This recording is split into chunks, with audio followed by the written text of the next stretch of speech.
It's that time of the year again, ladies and gentlemen. It's great having you stop by this Grand Arena Coliseum where it looks like I've been getting a lot of questions about updating all the Omicrons in Star Wars Galaxy Heroes from the very best to the very worst in every single game mode. If you're sitting on some Omicrons, there's been quite a couple things since the last time I made this video in November 2022. And as always, thank you for all the love and support you give to this. Omicrons are some of the most valuable resources in the game, and when you apply them, you want to know you're getting what you're paying for. So let's go start off in Grand Arena Omicrons and tell you what is updated since the last time we made this video. I mean, my gosh, the last time we made this video, Dr. Aphra was not in game yet. Riva taking over Galaxy of Heroes, and a couple other things in between. Some nice free-to-play low-gear additions like Zori and Naren supercharging a couple of key factions out there. It's a good time if you're sitting on some Omicrons. Maybe start spending a few, especially in Grand Arena and territories. We got a few, and then we're going to talk a little bit about raids with some new information that we've had since the last time we made this video. So let's start up in the S tier. Two new additions in the S tier. I'm just going to put this out right. I was this close to pulling out Wampa, dropping at the A tier in my neck of the woods in Kyber 1. Wampa is constantly getting boxed out.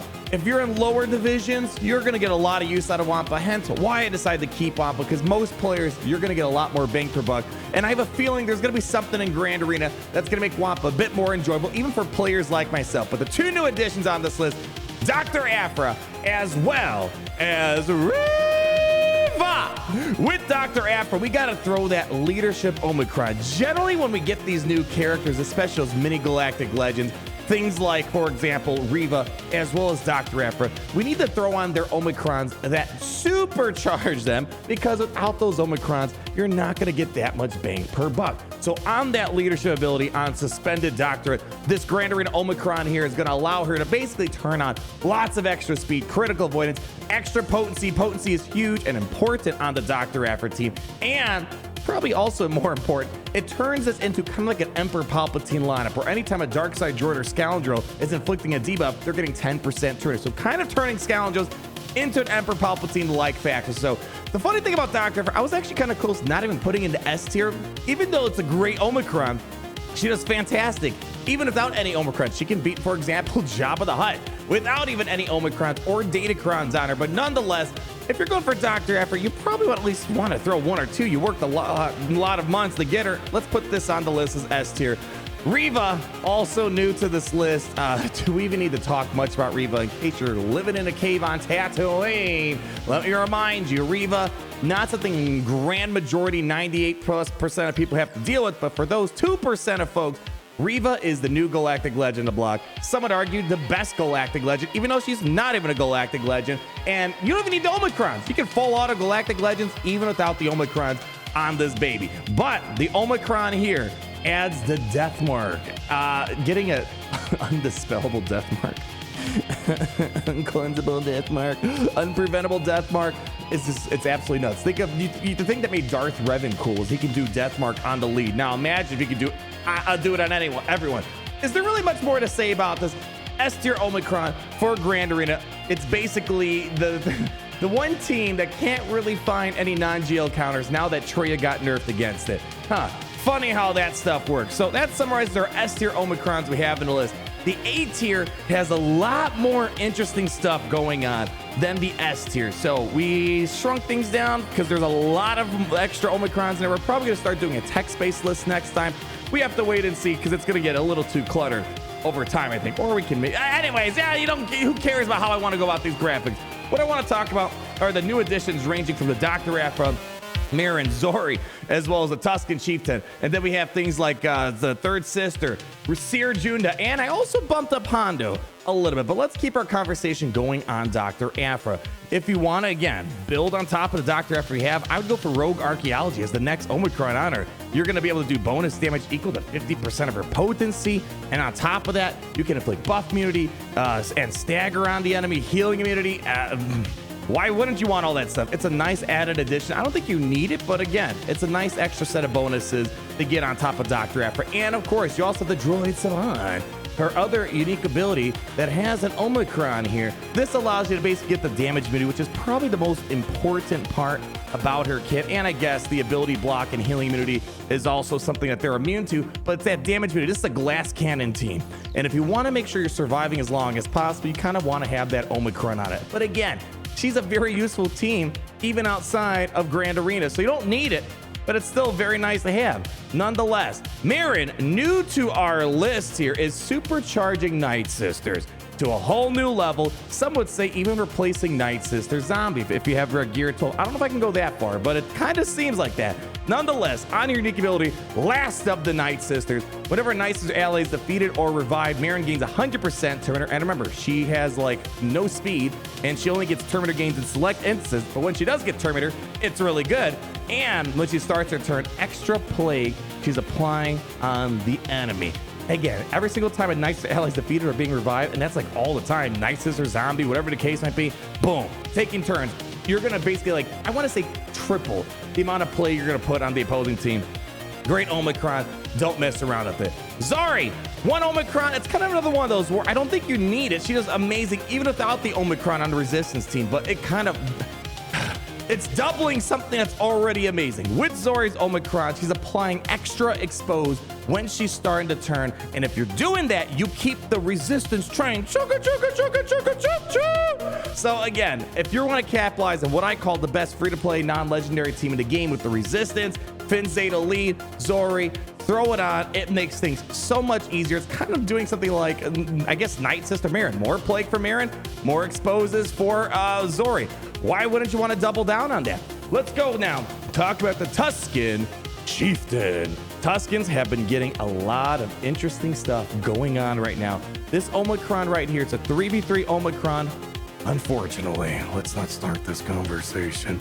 But it's a 3v3 Omicron, and I said this several times. Inside a 3v3 Grand Arena, Tusken Chieftain Omicron is definitely one of the best teams in terms of non-legendary type of teams in the game because it turns on Jango Fett. Boba Fett's sign of Jango, I should say, not Jango Fett, but we're close. Boba Fett's sign of Jango counts as a Tusken ally, and Boba Fett's sign of Jango already gets a lot of momentum, and having that momentum pair well with the Tusken Chieftain is pretty solid, and Boba Fett gets the payout activated on him. So Boba Fett, this is the best use for Boba Fett's sign of Jango, in my opinion, that I'm actually been using him. Otherwise, I'm not using the guy. So if you have Boba Fett's sign of Jango, throw it on. If you don't, you can definitely skip out it. There's no need to apply this whatsoever. We have the other third sister Omicrons. We have one here, one in the B tier. I'll just cut it short and simple. You really, at the end of the day, you just need to lead and you can move on with your life. But if you really want to apply something else on this girl, you can go throw on her Omicron on this ability, which allows her to get the critical damage up for 2 turns on Reckless Sweep, and she reduces cooldowns by 1 on the Inquisitors. The cooldown reduction is the real big thing, but also on top of the critical damage up, it does insane stuff with the 8th brother. And we're gonna move Hondo up on the list. I feel like Hondo is a great plug-and-play character for Mandalorians. If you don't want to give up Wat Tambor, throw in our friend Hondo here. There's generally a lot of scoundrels on a Maul team, and you can kind of get Maul going fast, or just in general in scoundrel teams like Dash Rendar. Having Hondo get tons of Terminator is pretty solid. Putting Gas, for example, on a mini fracture is not a bad idea. Sir Junda, new to this list. I think this is going to be one that's going to surprise people. It's kind of a sleeper team right now. Even I myself kind of sleep on it. Sometimes like, it's not doing much, and other times like, holy cow, it's doing a lot. It just depends on how much the team ramps. But with this Omicron, it stops something that's really detrimental to them. Daze. You can't get dazed. You can't get ability blocked. So normally a daze from Bad Batch would shut this team down. Now you're not going to quite have that at your disposal. And of course, you're going to get a lot more durability and a lot more offensive capabilities with this Omicron and Grand Arena, taking advantage of leftover characters like Scavenger Ray, Ahsoka Tano, Fulcrum, and making them pop some big damage. Don't ignore this. It's a great requirement for the Cal Kestis team, just like Marin has been for the requirements. Let's talk about B tier. Not a lot of new stuff here, but I do want to know kind of a few key things. I moved up Starkiller's other 2 Omicrons, mainly because, especially nowadays with how Ray is working on defense, people are really trying to get Star Killer off of Ray, and having that buff the spell, for example, AoE buff the spell is actually really nice. So I bumped it up from C to B tier. I almost feel like if you're getting Star Killer, you should really apply his unique ability as well as throwing the buff the spell on as well. And then also Reva's that new to the list. Again, do we need to talk much about it? Most of you guys probably don't have third sister Reva. If you do, you don't really need it, but if you want, go balls to the wall with this character. I also moved up Dark Talent and Asajj Omicron. Since the last time I made this video, we give it a little bit of time when we make these videos because not too many Omicrons come, but the last time I made this video, Dark Tray Omicron was not really a thing yet. Dark Tray Omicron is very much a real thing. And Gary, I just realized, holy freaking cow, stop the tape. Where's my Treya Omicron? We gotta throw Treya Omicron in S tier. My gosh, how did you forget? Get out of here. All right, well, Treya's an S tier Omicron, even with the nerf that they did to her against Galactic Legends. Do I need to say more? If you have Treya, even at low gear, I've taken advantage of Dark Treya on my free-to-play account, taking out things like General Anakin Skywalker at times. Make sure you get Treya. I am completely embarrassed. It's not on this graphic. It'll be fixed. Holy cow, that would have been a huge slip up. But on that note, we have Dark Talon. Dark Talon is a great addition if you have the Dark Tray Omicron. Before, I wasn't an advocate of the Talon Omicron. Now it's a nice addition if you have Dark Talon and Asajj Omicron. We bumped up Asajj just a wee bit, mainly because the Marin Knights are becoming more of a thing, and Asajj helps make things a little bit more consistent in terms of taking out Jabba the Hutt. Would recommend it if you want to get that Asajj Omicron up and running. Otherwise, nothing else too new. And the C and F tier, definitely some rearranging going on. C tier Omicrons, F tier Omicrons, I would generally pass out on. I did drop Luminar Omicron a little bit. Not a lot of people getting a lot of use out of it, unfortunately. I wish people did. It was doing okay initially, but then people are like, you know, there's better characters to put in his place. So Luminar dropping down is something new to this list. And I also dropped down the Tusken Raider Omicron, the C tier. I just feel like it's still bugged. I don't know. It's not working all the time for people. So mainly it's because it's bugged. If it wasn't bugged, I put it back in B tier. But right now, it seems like the Tusken Raider Omicron doesn't even work most of the time. So I'm going to say skip out on that one for the time being. Let's talk about Territory Wars. Not a new addition since the last time we made this video, mainly in the vein of Trench, Poggle, and Droidica. A lot of mostly separatist uprising type of stuff here. So Admiral Trench, I will admit, I feel very hesitant putting Admiral Trench on this list in terms of S tier, but it is... It's basically kind of like a Boba Fett Sign of Django-ish type of Omicrons. I'd feel like I'd be kind of being a little mean to the guy. So I am putting Fear Tactician. If you do have him, you probably want to throw this on at the minimum. You're getting a lot more mastery on the team, a lot more durability on the team. You'd be kind of a fool for not doing it, especially with the speed and offense stacking. Put Trench in that S tier for Fear Tactician. But I honestly feel like Poggle Omicron, Droidic Omicron are just so much better bang per buck value Omicrons.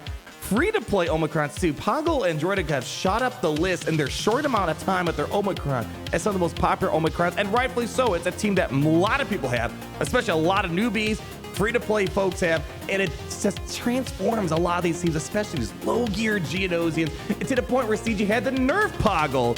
And, well, it's still good, but it's not nearly as good as before, because before it was beating things like Galactic Legends, right? They took it away. I still think it's a must-have Omicron for people. Same thing like Droidica. If you're sitting on General Grievous, slap on this Omicron, baby. You're missing out on all the fun of General Grievous being kind of like a mini GL inside of Territory Wars. We have a couple other Omicrons here in the A and B tier that we should probably go over. Admiral Trench yet again coming up here. I smell fear.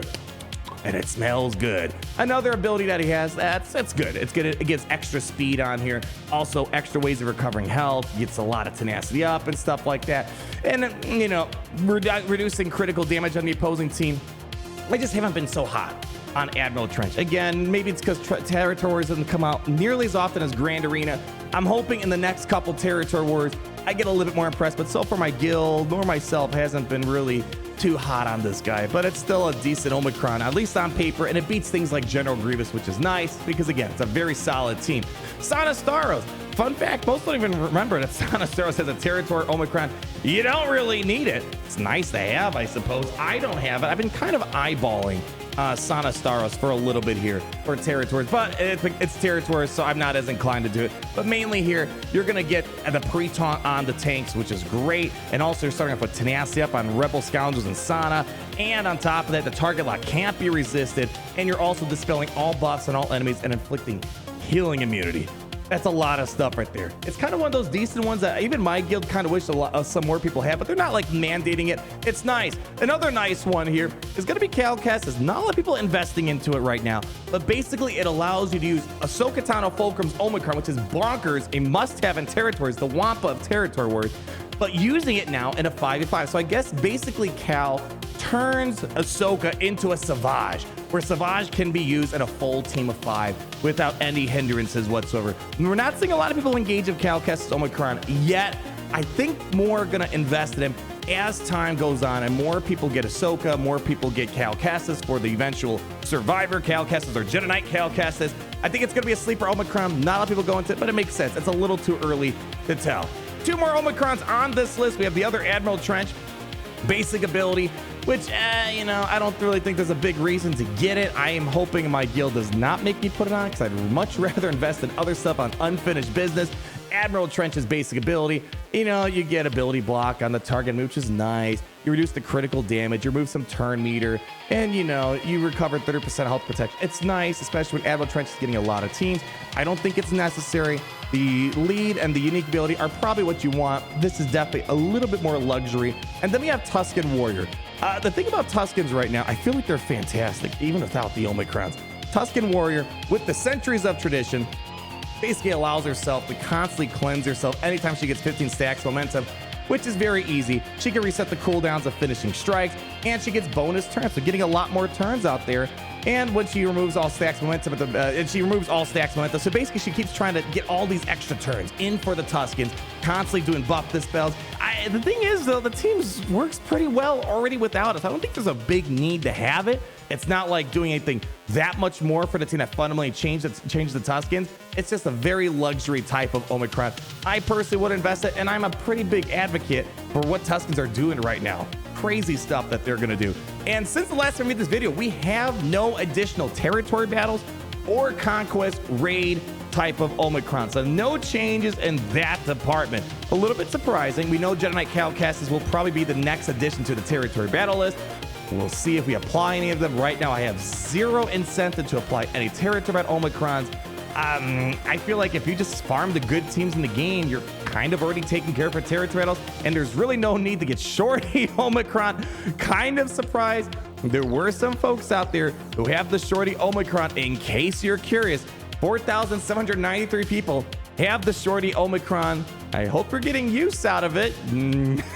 And then Bausch Leia, I want to mention this. We didn't know about the Crate Dragon Raid when we made the previous Omicron ranking video. Now we know about the Crate Dragon Raid, that Hut Cartel are going to be required as one of the few factions in there.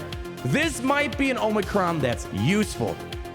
I can't give any opinion on it yet, but I want to put it on your radar that we might be taking the only one raid Omicron a little bit more seriously down the road when the Crate Dragon comes. And that's another thing that's going to be new. Next time we make this video, the Crate Dragon Raid should be out. But as of now, that's going to be all of your Omicrons ranked from best to worst in Star Wars Galaxies for April 2023. You know you want to. Spoil yourself. Throw on that tray Omicron, a Poggle, you know, something of that sort. There's a lot of great Omicrons since the last time we made this video, and I'm only looking forward to the next time we get more. I got to say this. I always tell people, my number one favorite thing is just an absolute free rework for a character that people have. But we know we don't get those as often, as much as it pains me. But secondly, I love Omicrons that take useless characters and make them a lot better. But I still would prefer reworks. Nonetheless, leave that like, comment down below. What's your favorite Omicron flavor of the season? Love to hear your thoughts. And more importantly, make sure you subscribe so you're not missing a thing. And always remember that it's great to be in the Empire today.